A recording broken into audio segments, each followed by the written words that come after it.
Good morning students.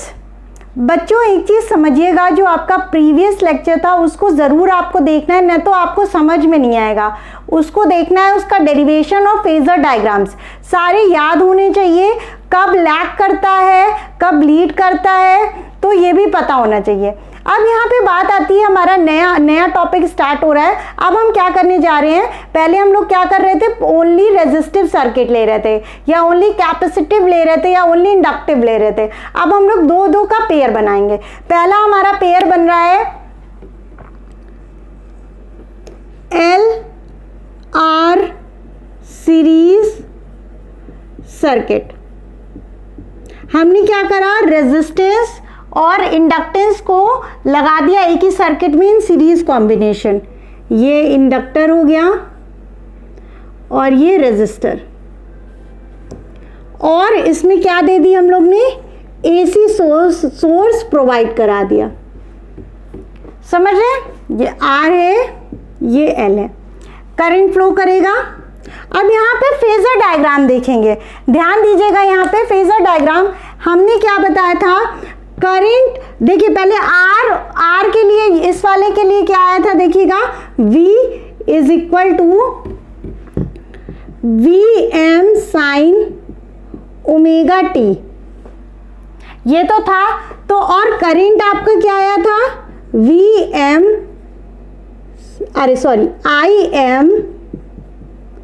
Sign omega T. किसके लिए ये था, ओनली रेजिस्टिव के लिए। समझ रहे हो, ओनली रेजिस्टिव के लिए ये आया था। इससे हमें क्या पता चलता है कि हमें ये पता चलता है कि करंट और पोटेंशियल में कोई भी फेज डिफरेंस नहीं है। अगर क्या लग रहा है, ओनली रेजिस्टिव सर्किट है, ठीक है, ओनली रेजिस्टिव सर्किट, या लिख दे रहे हैं यहां पे रेजिस्टिव सर्किट, और ऊपर लिख दो ओनली। ये हमने पहले ही बता चुका है आप लोगों को। फिर अगर ओनली इंडक्टिव सर्किट था तो V आपका क्या आ रहा था, VM साइन ओमेगा टी, ठीक है, ये था। और करंट आपका आया था IM sine omega T minus pi by 2। यहां तक समझे। तो जब इंडक्टिव सर्किट लिया था हमने, तो हमारा देख रहे थे करंट जो था लैग कर रहा था पोटेंशियल से पाई बाई 2। तो यहाँ पे अगर हम डायग्राम बनाते हैं, यहाँ पे देखिएगा, अगर फेजर डायग्राम बनाते हैं तो करंट I यहाँ पे है, और ये आपका I यहाँ पे है, और V भी इसी फेज में है। कोई भी एंगल का कोई भी डिफरेंस नहीं है। अगर ये वाला केस लेते हैं तो करंट जो है वो पोटेंशियल से लैग कर रहा है, तो पोटेंशियल ये बना और ये क्या बना आपका करंट। मतलब करंट, ये पोटेंशियल है, इससे 90 डिग्री कम है, ये 90 डिग्री कम है, तो ये V ऊपर V बनेगा, I यहाँ बनेगा। समझ में आया दोनों डिफरेंस। इसमें कोई फेज डिफरेंस नहीं था, इसमें 90 डिग्री था, 90 डिग्री था, लेकिन कितना लैग कर रहा था करंट, 90 डिग्री, ये 90 डिग्री। तो इसको कंबाइन कर दें, तो अगर ये रेजिस्टर का है तो VR लिख दो, और ये इंडक्टर के लिए VL लिख दो। अगर आपको फेजर नहीं याद है तो फिर नहीं कर पाओगे आप लोग। तो यहाँ पे ये चीज देख लो, इसको कंबाइन करा तो ये हमारा आ गया VL, ये आ रहा है VL, और I ये रहा आपका, और VR इसी लाइन में है। करंट I के देखिए सब कंडीशन फॉलो हो रही है कि नहीं, VR और I सेम फेज में है, I और जो है लैग कर रहा है किससे, VL से 90 डिग्री, ये भी वो कर रहा है। अब बात यहाँ आती है, तो हम इसका रिजल्टेंट क्या देखेंगे, यहाँ पे आएगा। मान लीजिए ये फेज फाई है, ठीक है, फेज डिफरेंस आपका फाई है, तो अब यहाँ पे ये एंगल फाई हो गया। तो आप रिजल्टेंट निकालना है आपको, तो आप कैसे निकालोगे, मान लो ये V है, समझ रहे हो, ये पूरा आपको ड्रॉ करना है, साइड में इसे लिख लेना। तो यहां से बात आ गई v square is equal to VL square plus VR का स्क्वायर, 2VR VL cos 90 हो जाएगा, cos 90 0 होता है, समझ गए। तो ये आ गया। अब यहां से देखो v स्क्वायर अगर XL है तो क्या लिखोगे यहाँ पे VL है तो यहाँ पे क्या लिखोगे I इंटू XL का होल स्क्वायर। हमने बताया था देखो v इज इक्वल टू क्या होता है IR, ठीक है। इंडक्टर के केस में ये क्या होता है XL होता है। XL क्या होता है इंडक्टिव रिएक्टेंस, प्रीवियस लेक्चर में हमने क्लियर करा था। इंडक्टिव रिएक्टेंस, रेजिस्टेंस नहीं रिएक्टेंस, ठीक है। ये हो गया, ये प्लस VR है आपका VR है VR का स्क्वायर, तो ये क्या हो जाएगा IR का स्क्वायर। यहां तक कोई प्रॉब्लम नहीं होनी चाहिए, ये हमने रिजल्टेंट लिया है, समझ रहे हो। तो ये VR का स्क्वायर प्लस VL का square plus 2VL VR cos 90 होना चाहिए, cos 90 0 होता है, तो ये बचेगा, समझे। अब VL is equal to I XL लिखेंगे। XL आपका क्या होता है, यहां लिख दे रहे हैं, XL आपका होता है इंडक्टिव रिएक्टेंस। ये क्या करता है रिएक्टेंस, ये रिसेंबल करता है रेजिस्टेंस को, ठीक है। ये हो गया, और इसकी यूनिट भी हमने बताई थी। एक्सएल का क्या होगा, एक्सएल का फॉर्मूला बताया था हमने, XL is equal to omega L होता है, ठीक है। ये हो गया, ये हो गया। अब यहाँ पे देखिए पूरा ये v स्क्वायर हो जाएगा, I स्क्वायर को कॉमन ले लेंगे, I स्क्वायर हो जाएगा ना, बचेगा क्या XL square plus R square. अरे भैया I का स्क्वायर कर दिया, XL का स्क्वायर कर दिया, तो I स्क्वायर हम बाहर ले रहे हैं, इसमें भी I स्क्वायर और R स्क्वायर हो जाएगा। I स्क्वायर हमने बाहर ले लिया, तो ये आपका ये बनेगी इक्वेशन। अब हमको पता है, यहां तक लिख लीजिए, फिर हम आगे बताते हैं। उधर वाला भी नोट कर लीजिएगा साइड में।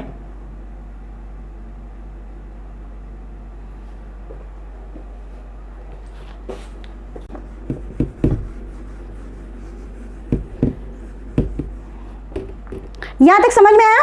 अब v square is equal to I square, v square is equal to I square, और ये क्या हो गया XL का स्क्वायर XL का स्क्वायर प्लस R स्क्वायर, समझ रहे हो।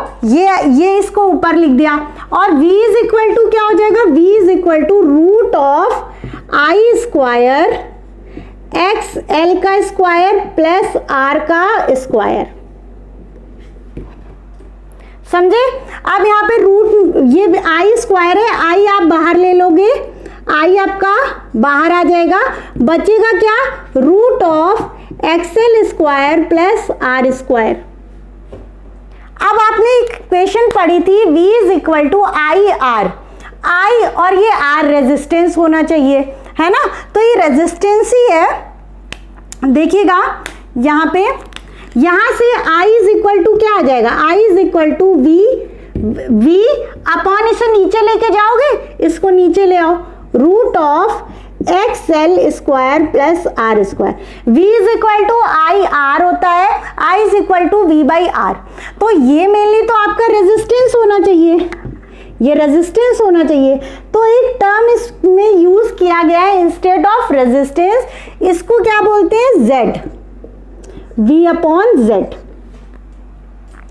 Z क्या होता है इम्पीडेंस,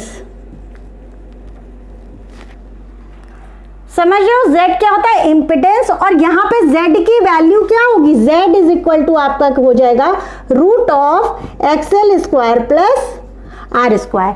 अगर और टर्म में रिड्यूस करना है तो इसे क्या लिख दोगे, XL की जगह क्या लिख दोगे, omega square L square plus R square. XL क्या होता है ओमेगा L, तो XL स्क्वायर क्या हो जाएगा ओमेगा स्क्वायर L स्क्वायर। समझ गए, ये Z की वैल्यू हो गई। पूरा आपको फेज डायग्राम सारा हर चीज ऐसे ही बनाना है, समझो। अब बात यहाँ पे ये आती है, अब ये फाई एंगल कैसे निकालोगे? अरे बाबा इतल कर लो फिर बताते हैं। tan फाई ले लो, परपेंडिकुलर अपॉन बेस। देखिएगा कैसे करेंगे, इतना हो गया है ना।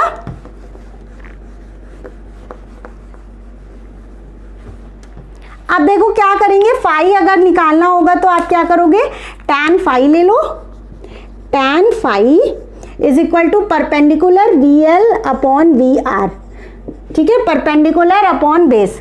अब ये हो गया VL कितना हो जाएगा, VL हो जाएगा आपका IXL और VR क्या हो जाएगा, VR क्या हो जाएगा, यहाँ छोटू सा लिखना, ये VL अपॉन VR, IXL हो जाएगा, ये IR हो जाएगा कि नहीं हो जाएगा, I से I कैंसिल कर दोगे तो tan phi is equal to XL upon R। और आपको रिड्यूस करना है तो XL की वैल्यू ओमेगा L पुट कर दो, ओमेगा L अपॉन R। समझ गए, बस यहीं तक था। स्टूडेंट्स अब हम अपना नया नेक्स्ट सर्किट लेंगे, RC CR रहने दो, RC सर्किट कर लेना, नहीं तो CR करते रहोगे। CR पता है ना क्या होता है, चलो RC सर्किट। ऑफ कोर्स सी बात है, अब इसमें क्या लेंगे, रेजिस्टेंस लेंगे और कैपेसिटर लेंगे, ठीक है, रेजिस्टर और कैपेसिटर ले लेंगे। ये ले लिया आपने रेजिस्टर और ये ले लिया कैपेसिटर, और ये लगा दिया आपने AC source.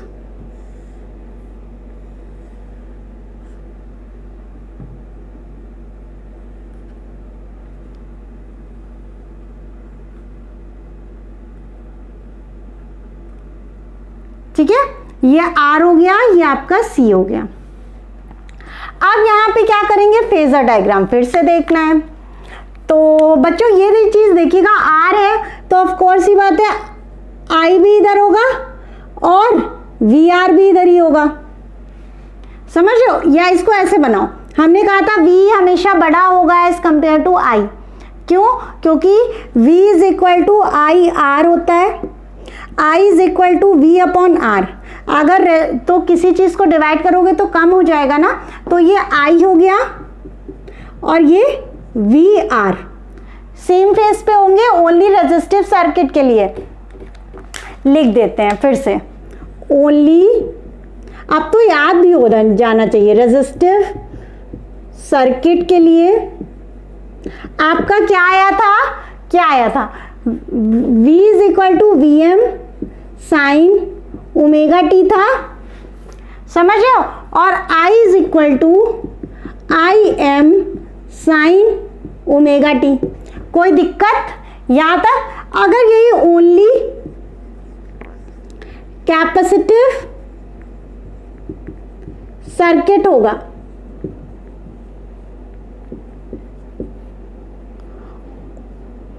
Only capacitive circuit होगा, तो उसके लिए हमने बताया था V is equal to VM sine omega T था, और I आपका IM, हमने बताया था कैपेसिटिव के लिए क्या होता है, करंट लीड करता है बाई पाई बाई 2, तो IM sine omega T plus pi by 2 plus pi by 2, इतना नोट करो फटाफट।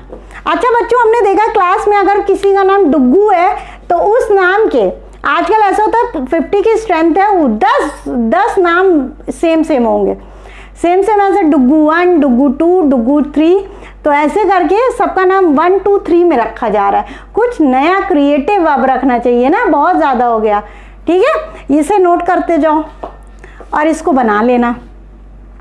अब यहाँ पे ये तो हो गई बातें, तो यहाँ पे ये हो गया। अब यहाँ पे देखिए करंट, अब यहाँ पे करंट ऊपर बना दो, समझ रहे हो, और आपका ये क्या हो जाएगा, ये आपका हो जाएगा V, ये I हो जाएगा और ये V हो जाएगा, समझ गए, इसको बना लो।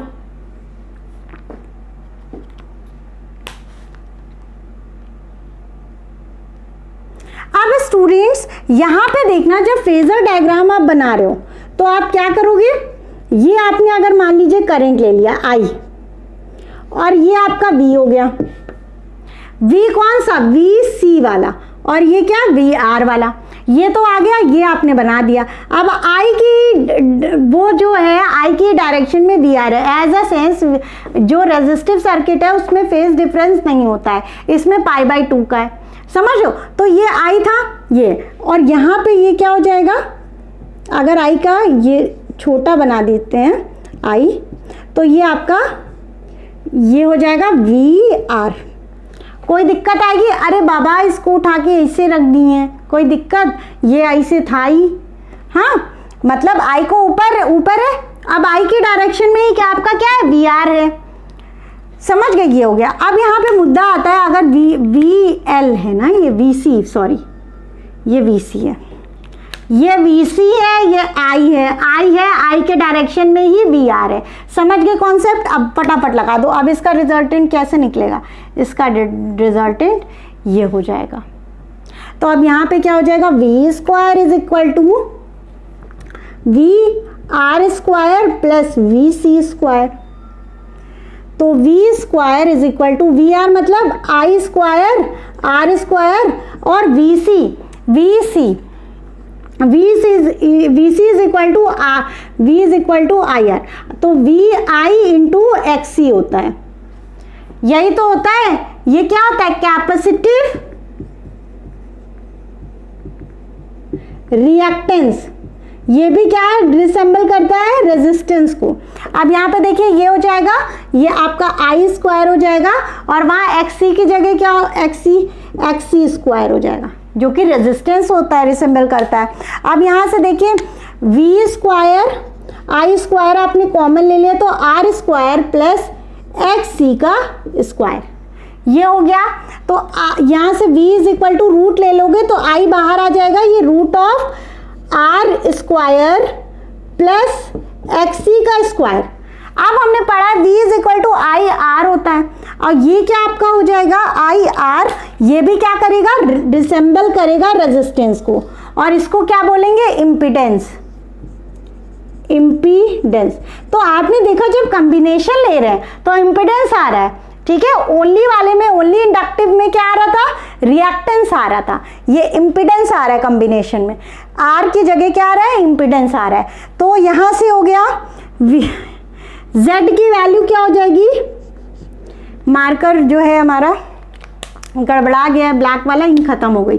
चलिए Z इज इक्वल टू आपका क्या हो जाएगा, ये Z होगा, तो मतलब यहाँ पे लिख लो V is equal to I into Z, whereas Z is equal to, since Z is equal to root of R square plus XC square. XC क्या होता है, कैपेसिटिव रिएक्टेंस, और XC की वैल्यू अगर हम देखें, XC इज इक्वल टू क्या होता है, XC इज इक्वल टू होता है 1/ωc, ये हमने प्रीवियस लेक्चर में बता चुका है। तो यहाँ से Z इज इक्वल टू क्या हो जाएगा, अगर रिड्यूस करना चाहें तो R स्क्वायर प्लस 1/ωc का होल स्क्वायर। समझ में आया, ये हो गया आपका डेरिवेशन। ना स्टूडेंट्स, हमने देखा VR और VC का जो रिजल्टेंट आपका आ रहा था, VR और VC का रिजल्टेंट आ रहा था V। अब अगर हमें फेज लेना है तो करंट और V का लेंगे ना, फेज किसके किसके बीच में देख रहे हो, V और I के बीच में, ये मान लिया फाई है, समझ रहे हो। ये दूसरी तरह से भी कर सकते थे, लेकिन हमने इजीली ये बताया। इसके अलावा अगर आप करोगे कोई दिक्कत नहीं है। आप क्या करते हो कि इसको क्या करोगे, ये वाला जो है ऐसे बना दोगे और इसे नीचे ले जाओगे तो कोई दिक्कत नहीं आएगी। लेकिन यहाँ पे समझना कि हम किस फेज डिफरेंस किसका देख रहे हैं, V और I का देख रहे हैं। ये आपका I था और ये आपका V आ गया, समझ रहे हो। तो एंगल हम कहाँ से लेंगे, ये एंगल लेंगे। तो अब देखो यहाँ पे tan phi is equal to क्या हो जाएगा, अब ये बेस है और ये परपेंडिकुलर है, VC अपॉन VR। अगर VC लिखेंगे तो क्या लिखेंगे, VC इज इक्वल टू लिखेंगे आई एक्स सी, और V R is equal to क्या लिखेंगे, आई आर, आई से आई कैंसिल, तो tan phi is equal to X C upon R. अगर और रिड्यूस करना चाहे तो X C is equal to 1 upon omega C लिखा अपॉन आर, और इसको देखें तो 1 अपॉन ओमेगा सी आर। समझ गए, ये हो गया आपका कॉन्सेप्ट। स्टूडेंट्स हम लोग अपना नेक्स्ट सर्किट देखेंगे, कौन सा, एलसी सर्किट। तो हेडिंग डाल लीजिएगा आप लोग, एलसी सर्किट। बहुत अच्छा चैप्टर है ये। अब इसमें क्या बनाना है, इंडक्टर बनाना है और कैपेसिटर बनाना है, और एसी सोर्स से आपको मिला देना है। एसी सोर्स लगा दिया, ये एल है, ये सी है। समझ आया। अब यहाँ पे बात आती है, अब इसका फेजर डायग्राम याद करो आप लोग, कैसे बनता है। हमने पता है कि ये क्या करता है, 90 डिग्री लैग करता है, ये 90 डिग्री लीड करता है। मतलब अगर ये, फिर से देख लीजिए, ओनली क्या हो, इंडक्टिव सर्किट, तो इसकी इक्वेशन फटाफट से किनारे लिख लीजिए, कंफ्यूजन कुछ नहीं रहेगी। ठीक है, ये शायद शाइन कर रहा होगा बेटा, ये एलसी सर्किट है। ठीक है, अब यहाँ पे देखो कि ओनली इंडक्टिव सर्किट के लिए आपको पता है V is equal to V M sine omega T होता है, और I is equal to V M, sorry I M, बार बार वी एम लिख देते हैं फ्लो में, I M sine omega T minus pi by 2। अभी तक लर्न हो जाना चाहिए। ये इंडक्टिव के केस में करंट लैग करता है, पीछे होता है, ये हो गया। अगर कैपेसिटिव हो, ओनली कैपेसिटिव के केस में क्या होगा, V is equal to V M sine omega T होता है, समझ लो। और I क्या हो जाएगा, I M sine omega T plus pi by 2, ये हो गया। अब यहाँ पे देखो, अब समझ में आ रहा है। आप फेजर डायग्राम बनाओगे तो आप देखेंगे, अगर हम एल सर्किट लेते हैं, सिर्फ ओनली एल सर्किट, तो हमारा अगर करंट ये था तो V आपका VL ये हो जाता। क्यों, क्योंकि VL से करंट लैग कर रहा है, समझ लो। अब यहाँ पे बात आती है, और कैपेसिटिव के केस में क्या हो जाता, ये आपका हो जाता ये VC, समझ लो। ये करंट हो गया 90 डिग्री, ये 90 डिग्री क्या हो जाएगा VC, ये 90 डिग्री आपका क्या हो जाएगा VL, समझ लो। ये क्या कर रहा है, लैग कर रहा है, और ये क्या कर रहा है, लीड कर रहा है, समझ लो, पाई बाई 2 से। अब यहाँ पे बात आती है, अगर इसका रिजल्टेंट निकालो तो देखो ये अपोजिट डायरेक्शन में है, तो ये क्या हो जाएगा, डिफरेंस ऑफ VL और VC, ये हो जाएगा। अगर आप ओवरऑल रिजल्टेंट निकालोगे तो VL difference of VL VC, जो भी बड़ा होगा, ये हमें नहीं पता VL बड़ा है कि VC बड़ा है।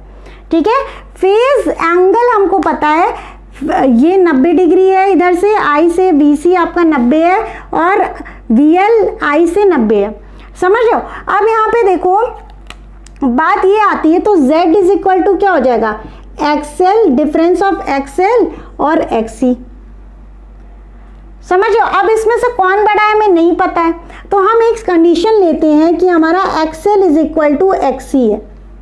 ये क्या होता है, इलेक्ट्रिकल रेजोनेंस कंडीशन। इस कंडीशन में हमें नहीं पता था XL बड़ा है कि XC बड़ा है, हमको नहीं पता। अगर हमको नहीं पता तो अगर हमने एक केस ले लिया XL is equal to XC, अगर XL is equal to XC हो गया तो इम्पिडेंस क्या हो जाएगा, 0। इम्पिडेंस क्या होता है, Z से रिप्रेजेंट करते हैं, समझ लो यहाँ पे। अब यहाँ पे बात आती है, अगर XL is equal to XC है, इम्पिडेंस आपका 0 हो गया, मतलब रेजिस्टेंस 0 हो गया, तो करंट क्या हो जाएगा, इनफाइनाइट। कैसे, I is equal to V upon R होता है।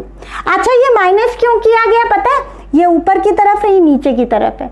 तो अगर दोनों अपोजिट साइड है तो माइनस होगा, लेकिन हमें पता नहीं कौन सा बड़ा है। तो हमने एक कंडीशन ले ली, अगर इम्पिडेंस इज इक्वल टू क्या हो जाएगा, डिफरेंस ऑफ इन दोनों का डिफरेंस हो जाएगा। अगर हमने क्या ले लिया कि inductive reactance is equal to क्या, कैपेसिटिव रिएक्टेंस, तो यहाँ पे क्या हो जाएगा, इलेक्ट्रिकल रेजोनेंस कंडीशन हो जाएगी। तो आपका R मतलब Z 0 हो जाएगा। Z अगर 0 हो जाएगा तो करंट क्या हो जाएगा, इनफाइनाइट। यहाँ तक समझ में आई? ये हो गया इलेक्ट्रिकल रेजोनेंस कंडीशन। अब XL is equal to XC है।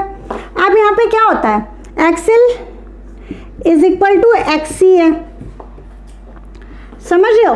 XL की वैल्यू हमने क्या बताई है, ओमेगा L, ये ओमेगा L हो गया, और XC 1/ओमेगा C होता है। यहां तक कोई दिक्कत नहीं आनी चाहिए। ओमेगा क्या होता है, ओमेगा आपका होता है 2πf, और ये L हो जाएगा। अगर उस नीचे भी ओमेगा की जगह 2πf पुट कर दिया, कोई दिक्कत आएगी नहीं। अब इसको क्या करो, F को ऐसे ही रखो, F को इधर ले जाओ, F स्क्वायर हो जाएगा, और ये वाले टर्म इधर आ जाएंगे।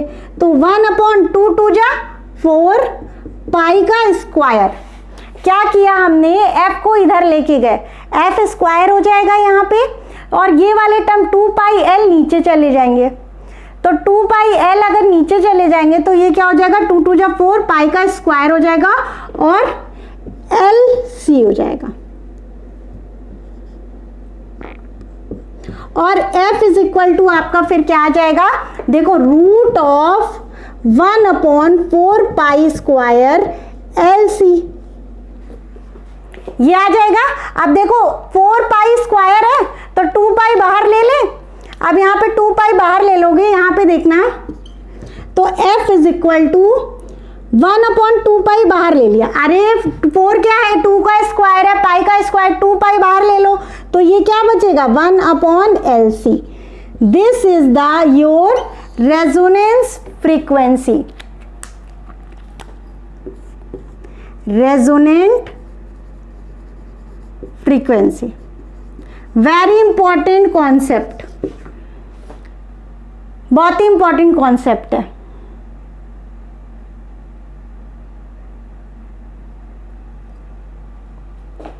देखिए बच्चों, एक मुद्दा ये भी आता है कि मैम आपने लीड कर रहा है, आप ऐसे बना देते, बना लो बेटा। अगर आप ऐसे लीड वाला बना रहे हो तो नीचे एक्सेल कर देना, फिर डिफरेंस ले लोगे, यहाँ पे डिफरेंस ले लेना, यहाँ पे नहीं तो यहाँ पे ले लेना, ठीक है। तो ले सकते हो, क्योंकि हमें पता नहीं है कि VL बड़ा है कि VC, या मतलब VL और VC में से कौन सा आपका बड़ा है, तो ये नहीं पता। तो आप ऐसे भी कर सकते हो कि लीड वाला ऊपर बना लिया और लैग वाला नीचे बना लिया, समझ गए। Hello students, kindly watch my other videos and don't forget to subscribe, like and also share my videos with your friends.